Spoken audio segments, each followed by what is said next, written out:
Este día lunes que continuamos conversando sobre el tema de la misión en favor de los poderosos, vamos a hablar sobre Naamán.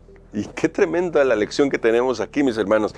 Yo espero que al estudiar esta lección, por favor, tenga su mente abierta a lo que la Biblia nos enseña.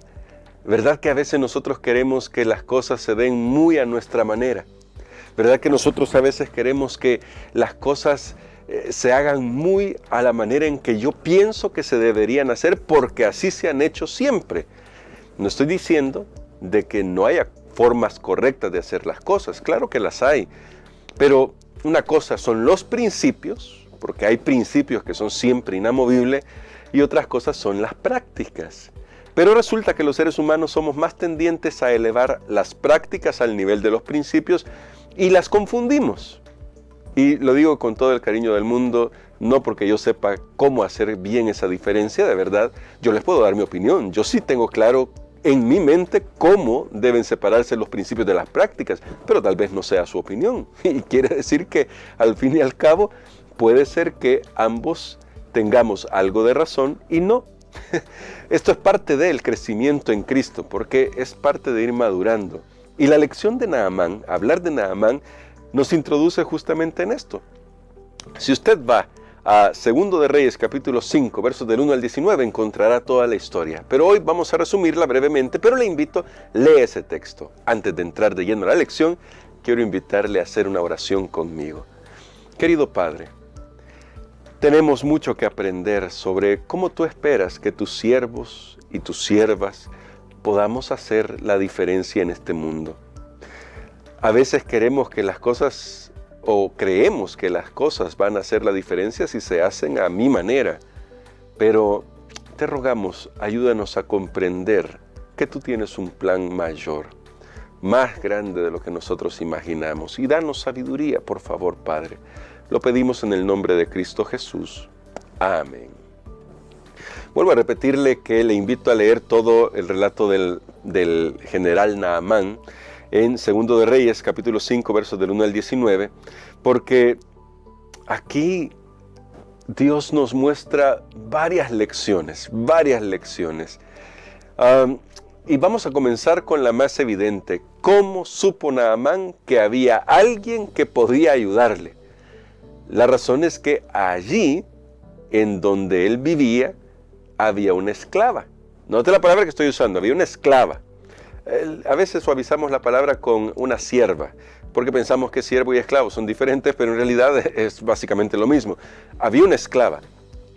¿Cómo había llegado esa esclava judía, que era una muchacha, una señorita, no sabemos cuántos años tenía, pero una señorita, cómo había llegado esa esclava judía a posesión de Naamán? Bueno, el texto nos dice que los ejércitos en los que Naamán servía, no estoy diciendo que Naamán había llegado a incursionar en ese momento, pero los ejércitos de los cuales Naamán era el general, habían incursionado varias veces en Israel y habían llevado cautivos. Seguramente entre esos cautivos fue esta sierva de la que no se nos da el nombre, esta esclava. Tal vez a la esposa de Naamán le pareció agraciada a la chica y dijo, bueno, dámela a ella de sierva, porque me parece agraciada, creo que encajaría aquí en mi casa. Y bueno, tuvieron a la chica de sierva. Saben, esta es una gran lección porque a nosotros nos cuesta, cuando alguien nos ha herido personalmente, ¿cómo nos cuesta sobrepasar ese dolor para ayudarle si lo vemos en caso de necesidad? Los seres humanos somos así, pero por la gracia de Dios podemos ser diferentes. Podemos ser como la sierva de Naamán, como la esclava de Naamán. Cuando un día la esposa de Naamán estaba quizás destrozada pensando en lo que le estaba sucediendo a su esposo, esta chica, en lugar de decir gracias a Dios por el juicio que le vino a estos malvados que me robaron de mi tierra, en lugar de decir eso, lo que hace es decirle a su ama, yo sé dónde le pueden ayudar. En mi tierra hay un hombre que es profeta de Dios y que puede ayudarle. No sabía esta sierva de Naamán que con eso ya estaba haciendo un gran servicio a Dios, porque ella estaba haciendo lo que podía hacer. Ella no podía hacer el milagro, Tal vez ella no podía darle el estudio bíblico que Naamán necesitaba, pero sí sabía a dónde guiarlo. Aprovechó esa oportunidad. Esta es una lección, mis hermanos. A veces Dios nos pone en lugares donde tal vez no espera que seamos nosotros los que demos el estudio bíblico, hagamos el proceso y llevemos a la gente a que se bautice. No, pero tal vez sí podemos ser esa persona sensible a la necesidad que tiene ese rico y poderoso. En el caso de Naamán era un poderoso general, el principal, ¿no? Y ser sensibles a esa necesidad de decirle, yo sé quién te puede ayudar. Conducirlos a las personas que pueden presentarle el carácter de Jesús. Y claro, con eso la chica ya demostraba que tenía el carácter de Dios en su vida. Así que aquí hay una gran primera lección, ¿no? Ya lo estamos viendo. Luego viene el otro tema. Cuando Naamán recibe la salvación de su enfermedad, Naamán hace algo que, seamos honestos, a nosotros, con nuestra mentalidad, voy a decirlo de esta manera, con esa mentalidad tan cuadrada que tenemos, nos parece casi una herejía. Estoy tratando de medir las palabras.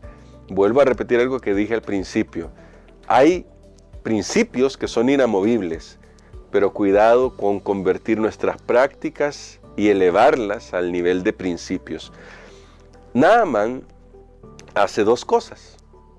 Naamán, una vez que recibe el favor de Dios, que es para el cual es utilizado Eliseo como instrumento, siervo de Dios, instrumento para servir a Naamán, un enemigo de la nación de Israel, Naamán quiere dos cosas. Número uno, toma tierra de Jerusalén, de ahí del territorio de Judá, de Judá, de Israel. Toma tierra de ahí, porque piensa, aquí nos muestra que todavía él está aprendiendo, él está comenzando a conocer a Dios, y piensa que Dios es un Dios territorial y que por lo tanto necesita algo de la tierra de Israel para poder levantar un altar tal vez y entonces poder adorar a Dios, al Dios que acababa de conocer. Eso es lo primero. Lo segundo que hace Naamán es que pide perdón por adelantado. Ya lo notaron ustedes, ¿verdad? Vayan a la narración. Ustedes, por eso digo, vayan a la narración. Ahí aparece esta narración en la que dice el general Naamán lo siguiente. Pide perdón porque tal vez le toque ir al templo de los dioses de su rey. Recuerden que él era un general y por lo tanto estaba, podríamos decir, al lado del rey. Y dice, porque de aquí en adelante tu siervo no sacrificará holocausto ni ofrenda a otro Dios, sino al Señor, pero, dice aquí, quiero permiso para inclinarme junto a mi rey, aunque cuando él se vaya a adorar a sus dioses, aunque yo ya no lo voy a adorar. Y seamos francos, ¿qué hubiera respondido usted? A ver, ¿qué hubiera respondido yo? Le voy a decir lo que yo hubiera respondido. Yo debo confesarme acá. Reconozco que esta es una de las cosas que a veces nos descoloca cuando leemos la Biblia. Yo le hubiera dicho, nada más, momento. ¿Cómo es eso? Tienes que decidirte, Dios es Dios. ¿Cómo te vas a inclinar a otro Dios? El problema es que si yo hubiera hecho eso, o incluso con lo de la tierra le hubiera dicho, no, Naamán, no seas loco, perdón por la expresión, no, que no te gane la locura de los dioses paganos, no, mi Dios lo cubre todo, lo tiene todo, así que no lleves tierra de aquí.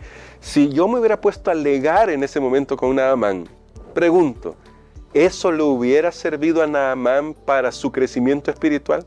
Que yo me hubiera puesto a regañarlo por lo que está haciendo en este momento, que está aprendiendo el evangelio, que está aprendiendo a conocer a Dios. ¿De qué le hubiera servido que yo me ponga a regañarlo? Que yo me ponga a alegar con él de que no es así como se debe hacer. ¿De qué me hubiera servido? Yo sé que existen principios, vuelvo a repetir porque a veces se malinterpretan las cosas. Hay principios que son inamovibles, pero resulta que Eliseo responde a Naamán con una simple palabra, 3 palabras en español: ve en paz. ¿Saben? A mí esto me llama la atención, porque Naamán tenía sus deberes que cumplir en el reino, en su reino, y es un hecho que esto iba a significar un reto para su nueva fe. Seguramente tenía mucho que aprender de su nueva fe, pero iba a hacerlo poco a poco. Iba a comenzar a entablar esa relación con Dios. No sabemos más del relato, pero tal vez en algún punto, ya sea Eliseo o la misma sierva que tenía en casa, porque ahora él va como alguien convertido al Señor, tal vez ahora ya no va a ver a la sierva como una mera esclava y le va a preguntar, dime, ¿cómo adoran a tu Dios? Que ahora quiero que sea mi Dios. Y ahora va a tener la oportunidad la sierva de modelarle cómo se vive para el Señor. Así que todo lleva un proceso. A veces nosotros queremos que la gente haga las cosas muy a nuestra manera. Que queremos, lo voy a decir así, a veces vemos a una persona que acaba de comenzar su experiencia con Dios y queremos ya que nosotros queremos medir lo que sea como nosotros, que la gente se parezca a como yo hago las cosas. Y hay que tener cuidado, mi hermano, porque no sé si alguno de nosotros ya habrá llegado al nivel de Pablo de decir, imítenme a mí. Pero cuando Pablo dijo, imítenme a mí, él continuó diciendo, porque yo imito a Cristo. Y esas son palabras mayores. No sé si alguno habrá llegado a esa capacidad de decirlo, pero las personas no tienen que parecerse a nosotros. Las personas tienen que parecerse a Jesús. Nuestro modelaje delante de las personas debe ser que yo vivo para Jesús y quiero vivir como Jesús, para que las personas puedan reconocer a Jesús en mi vida. No para que sepan que, no, lo voy a decir de otra manera, no para que se hagan conforme a lo que yo creo que deben hacer, y no para que se hagan conforme a lo que yo sé entre comillas, porque nosotros creemos que sabemos mucho, muchas veces, y tal vez nos falta una relación más personal con Dios para tener esos buenos acercamientos con las personas poderosas que están necesitando ver a Jesús en nuestra vida. Así que aquí tenemos una gran lección. Ahora Naamán lleva una nueva cosmovisión, pero las cosmovisiones llevan tiempo en cambiar. Ahora tiene que comenzar a reordenar toda su vida y eso va a ser un proceso. Por eso Dios ya tenía a esa sierva ahí en la casa de Naamán para ayudarle en ese proceso. Así que aquí estamos haciendo este llamado. ¿Qué podemos hacer por los poderosos? Bueno, podemos ayudarles a ver que Dios tiene un plan para ellos, que Dios no los ha dejado, que Dios quiere hacer cosas buenas en sus vidas y que podemos ser instrumentos en las manos de Dios para servirles, para llevarles bendición y que no vamos a poner estorbo en sus vidas. Al contrario, les vamos a apoyar, les vamos a ayudar. Cuando se equivoquen, porque todos nos equivocamos, les vamos a echar el hombro para que sepan que al fin y al cabo todos estamos en la misma carrera y todos estamos dispuestos a ayudarnos para llegar hasta el final. ¿Qué le parece eso? Pidamos al Señor su ayuda, manteniendo los principios bíblicos, vivamos para el Señor, pero vivamos el amor de Dios, que eso es el principio máximo de la Biblia, que podamos expresar ese amor en nuestros actos de bondad hacia los demás y que las demás personas vean en nosotros al Señor Jesucristo. Que Dios nos ayude para no ser gravosos a los demás, al contrario, para mostrarles que el Evangelio es gozo y alegría porque caminamos tomados de la mano de Jesús. Hay deberes, porque en la vida siempre hay deberes, pero estos deberes no son una carga, son una delicia, son una verdadera delicia, porque vivimos tomados de la mano de Jesús. Que Dios nos bendiga. Vamos a orar. Querido Padre, te damos gracias por esta lección que nos das sobre cómo tú obraste para Naamán, para salvarlo. Ayúdanos para hacer nuestra parte también y poder vivir para ti. Nos ponemos en tus manos de amor y suplicamos, danos sabiduría, Padre. En el nombre de Cristo Jesús, danos sabiduría para tratar a aquellos de influencia, de poder en el mundo que necesitan encontrarse contigo. Ayúdanos a mostrarles que servirte a ti es lo mejor que nos puede pasar en la vida. Lo pedimos en el nombre de Jesús. Amén.